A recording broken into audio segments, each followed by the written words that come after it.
kepada persembahan murid. Tanpa meluang masa, marilah kita saksikan pula persembahan daripada tokoh program pendidikan khas integrasi PPKI yang akan mempersembahkan permainan stacking. Sukan stacking ialah aktiviti menyusun dan juga merombak gelas khas dengan pantas mengikut urutan tertentu. Sukan ini menguji kelajuan tangan, fokus dan juga koordinasi mata dan tangan. Kepantasan masa akan diambil kira. Sesiapa saja boleh mencubanya, daripada kanak-kanak hingga ke dewasa.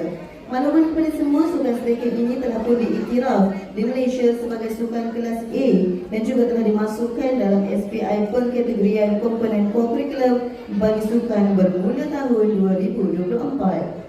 Sukan stacking mempunyai acara bagi kategori individu, double, parent and child, relay dan head to head. Terdapat 3 disiplin yang dipertandingkan, iaitu disiplin 3-3-3, disiplin 3-6-3 dan juga disiplin cycle. Mari kita sama-sama saksikan persembahan oleh Muhammad Syakimi bin Roni.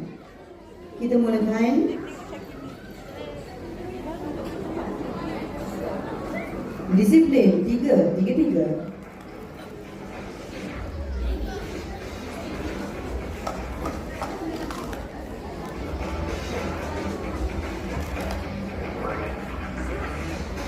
Semula nervous, ramai orang tengok.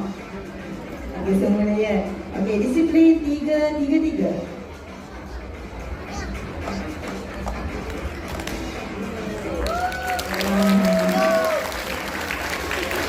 Sama hebat, kita teruskan lagi dengan disiplin 3-6-3.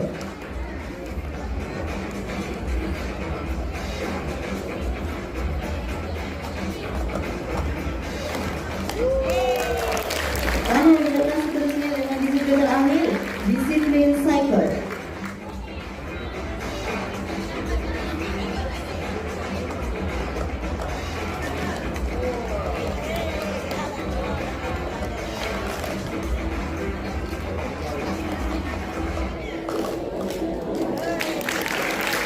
Okey, kemudian kita sekali lagi. Boleh? Semua bagi sokongan, tepuk tangan sampai sikit.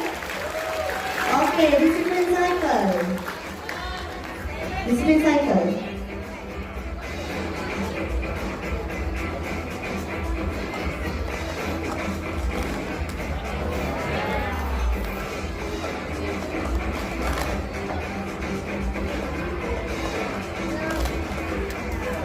Okey, tangan ucapkan berikan tepukan gemuruh wakil Malaysia tau. Untuk pengetahuan semua, Muhammad Syakimi telah mewakili Malaysia di peringkat ASEAN bagi mewakili WSSA 2025 ASEAN Sports Stacking Championship yang telah dijalankan pada 24 hingga 26 Oktober 2025 berlangsung di Dalian, China. Adik Syakimi telah pun membawa pulang sebanyak 1 pingat perak dan juga 3 pingat gangsa mengharumkan nama Malaysia. Tahniah diucapkan dan juga berikan tepukan yang paling